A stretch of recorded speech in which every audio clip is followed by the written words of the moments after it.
लोक न्यूज मराठी, आवाज लोकशाहीचा।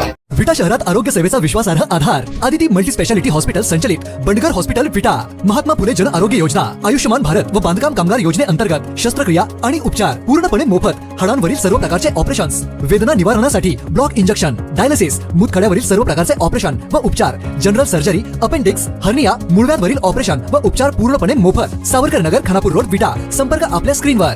सांगली जिल्ह्यात अवकाळी पाऊस, जोरदार वारे आणि गारपिटीमुळे द्राक्ष बागांचे मोठ्या प्रमाणावर नुकसान झाले आहे।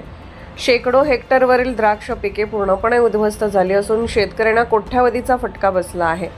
खानापूर आणि आटपाडी तालुक्यातील अनेक गावांमध्ये या गारपिटीचा मोठा परिणाम दिसून आला। हातातोंडाशी आलेले पीक अक्षरशः जमीनदोस्त झाले आहे। या पार्श्वभूमीवर आमदार सुहास बाबर यांनी बाधित भागांची प्रत्यक्ष पाहणी करत शेतकऱ्यांशी संवाद साधला। यावेळी त्यांनी शासनाने तात्काळ पंचनामे करून नुकसानग्रस्त शेतकऱ्यांना त्वरित मदत जाहीर करावी अशी जोरदार मागणी केली। सलग नैसर्गिक आपत्तीमुळे शेतकरी हतबल झाला असून विमा योजनांचा लाभही तातडीने मिळावा असेही त्यांनी स्पष्ट केले।